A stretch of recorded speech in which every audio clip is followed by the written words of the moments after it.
Buenas noches, profesora. Mi nombre es Anderson Steven Guerrero. En presente trabajo en compañía de mi compañera Maritza Piedradita. El tema que escogí fue en decreto 2200 del 2005, el cual regula las actividades y procedimientos en cuanto al servicio farmacéutico se refiere.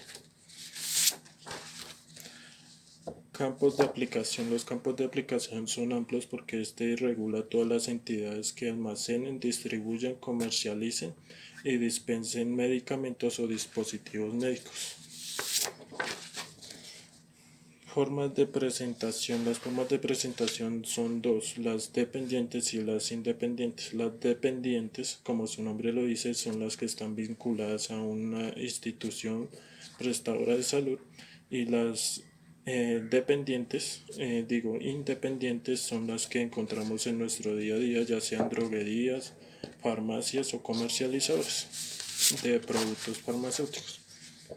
Objetivos del servicio farmacéutico.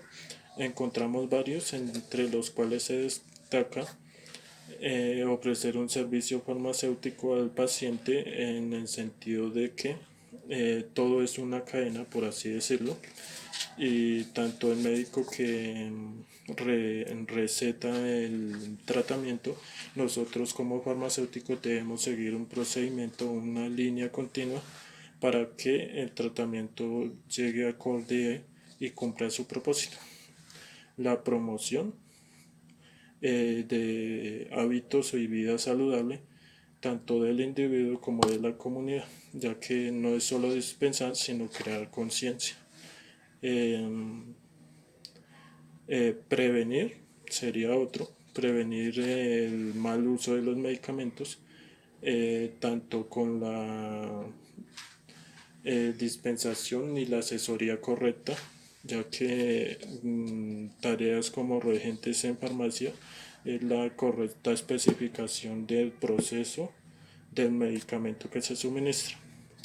La suministrar sería otro, que sí, va de la mano con la prevención, porque digamos al suministrar nosotros debemos ser garantes de que el paciente entienda para qué va a ser utilizado el medicamento, cómo va a ser utilizado, los tiempos para que el tratamiento sea efectivo. Requisitos generales. Los requisitos generales del servicio farmacéutico son tres. Lo primero es la infraestructura. Como toda empresa, como toda gran institución, para prestar un servicio se necesitan instalaciones acordes al servicio prestado. Se refiere a eso. Eh, Otra o la segunda sería el capital humano. El capital humano debe estar capacitado para la función que se especifica o se va a cumplir. En este caso encontramos al químico farmacéutico y a los tecnólogos regentes en farmacia, y en dados otros casos serían los auxiliares farmacéuticos. El tercero sería la dotación, ya que para cumplir nuestra función o cumplir las funciones determinadas se necesita un equipo determinado para cumplirlas. Así, por ejemplo, cuando el químico farmacéutico vaya a a hacer sus preparaciones magistrales, necesita un equipo, una dotación específica para no contaminarla y para prepararla.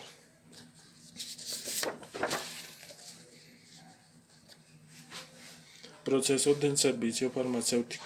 Eh, como todo, Como toda profesión, eh, o todo, sí, se necesita un proceso. Este tiene varias partes, entre estas la selección y la adquisición. La selección y la adquisición se refiere selección cuando buscamos, por ejemplo, un proveedor. La adquisición cuando ya tenemos en proveedor, y ese proveedor nos da o nos hace sí, nos da unos medicamentos y unos dispositivos médicos de calidad que garanticen una recuperación del paciente, por así decirlo. Los siguientes serían recepción y almacenamiento. Ya cuando tenemos proveedor, tenemos garantizada la calidad del producto, tenemos que tener claros cómo vamos a recepcionar y almacenar dichos productos. Un ejemplo podría ser que algunos medicamentos necesitan ser conservados a ciertas temperaturas para que su principio activo no se altere o pierda calidad. Una correcta recepción sería recibir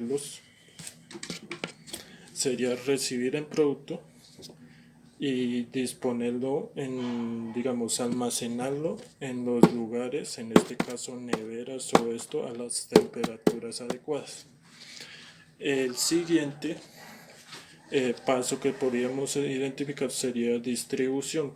Cuando distribuimos los medicamentos, un ejemplo claro sería el mecanismo que se utiliza en las droguerías o en algunas, que sería la semaforización, que dependiendo sus fechas de caducidad, entregas y salidas, los medicamentos reciben distintos colores, por así, sí, colores del semáforo para darle prioridad a unos y descartar otros, dependiendo sus fechas de vencimiento y prioridades en salidas por consumo de clientes. Dispensación de medicamentos y dispositivos médicos sería otro. A la hora de dispensación tenemos que, pues hago paréntesis, un ejemplo sería que para dispensar un medicamento, no todos los medicamentos son iguales. Existen unos, por así decirlo, o sí, por decirlo, son de control especial. Para dispensar dichos medicamentos se necesitan un procedimiento específico, ya que la mala administración y dispensación de estos puede incurrir en consecuencias legales tanto para nosotros funcionarios como el establecimiento. Y por último, podríamos mencionar la educación al usuario o comunidad. Pues de manera global, la educación que uno da al cliente sería en el correcto manejo del medicamento y en el correcto tratamiento, sí, de implementación del tratamiento, mitigando sí, los eventos adversos que podrían presentarse por su mal uso. Prescripción de los medicamentos. Sí, como lo dije anteriormente, no todos los medicamentos son iguales y las prescripciones de los medicamentos las debe hacer la persona adecuada. En este caso sería un médico profesional, y en casos de áreas semejantes, por así decirlo, como una veterinaria, sería el médico veterinario y el médico veterinario zootecnista. Pues por eso sería todo. Agradezco la atención prestada y ya los dejaría con mi compañero. Buenas tardes. Bueno, como lo había mencionado mi compañero, mi nombre es Maritza de Osa Piedrahita. Les quiero comentar un poquito algunas cositas que me parecen relevantes a futuro en nuestra profesión. Recordemos que en Colombia las farmacias y droguerías están reglamentadas en cuanto a sus actividades y procesos por el Decreto Único Reglamentario de Salud Social y Protección. Este es el 780 del 2016. Bueno, quería enfatizar un poquito en la área de la semaforización. La semaforización tiene como fin evitar los riesgos en la dispensación para el paciente, para la persona que dispensa, y también mejorar el flujo de los medicamentos en las farmacias.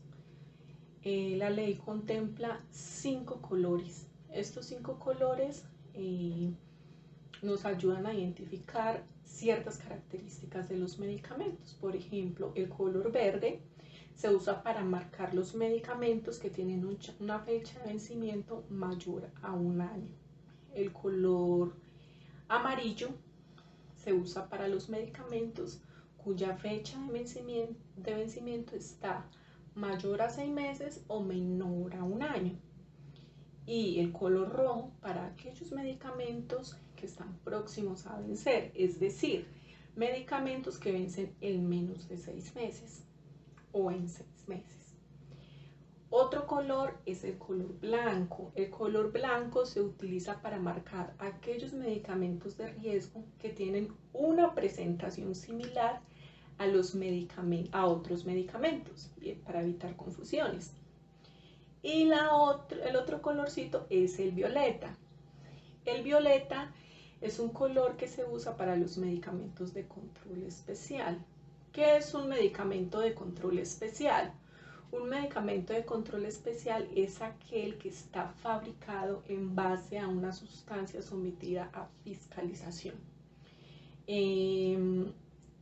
Una sustancia que está sometida a fiscalización es una sustancia que puede producir una dependencia psicológica o física en la persona que está bajo tratamiento. Estas sustancias suelen tener una tendencia alta al abuso y en sí mismo representan un peligro para la salud pública y para el individuo. Por lo mismo, estos medicamentos tienen una reglamentación propia. Dentro de estas reglamentaciones voy a mencionar algunas prohibiciones para estas, como que está prohibida la entrega de muestras médicas de medicamentos de control especial, igual que entregarlo a los establecimientos farmacéuticos como parte de un sistema de comercialización, de promoción del medicamento. O sea, solo debe ser manejado bajo necesidad de la farmacia, no debe ser un detalle del laboratorio, ¿cierto? Esto es para las farmacias y que dispensan este medicamento deben cumplir con otros procesos establecidos por la ley y un registro de ellos. Recordemos que estas sustancias son monopolio del Estado. Algunas sustancias de control especial son el clonazepam, la morfina, el opio, el fentanilo, el fenobarbital, el metilfenidato, entre muchos otros. Hay una lista específica de todos los medicamentos que son monopolio del Estado. Estos medicamentos de control especial solo se dispensan previa fórmula médica. El regente de farmacia o el dispensador en general es el encargado, el responsable de verificar que la fórmula médica cumpla con los requisitos mínimos establecidos por la ley. Estos requisitos son el nombre completo del paciente, la identificación, teléfono y dirección del paciente, el nombre genérico del medicamento de control especial que se está solicitando, nombre del médico tratante, al igual que su número de registro médico, su número de teléfono y su dirección. También debe indicar de manera clara la dosis, la vía y la duración del tratamiento. Estas fórmulas deben ir sin tachadura ni enmendadura y van en una fórmula independiente a la de otros medicamentos que no requieran fórmula médica, porque una de estas fórmulas se queda en la farmacia. Bueno, ahora quisiera hablar un poco sobre los procedimientos que están autorizados por ley para realizarse en las farmacias y droguerías, en general en los establecimientos farmacéuticos. Básicamente son dos. Estamos hablando del proceso de inyectología y del proceso de glucosa por punción, monitorización de glucosa por punción. En el caso de la inyectología, se debe contar con un lugar independiente al de las otras áreas de la farmacia.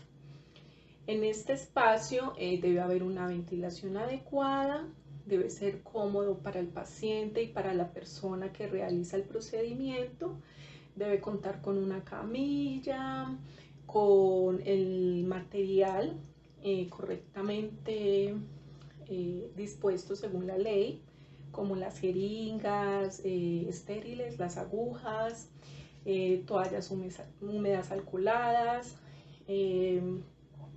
contenedores para depositar, en este caso el contenedor rojo, en el cual se depositan los elementos cortopunzantes que están sucios con residuos biológicos.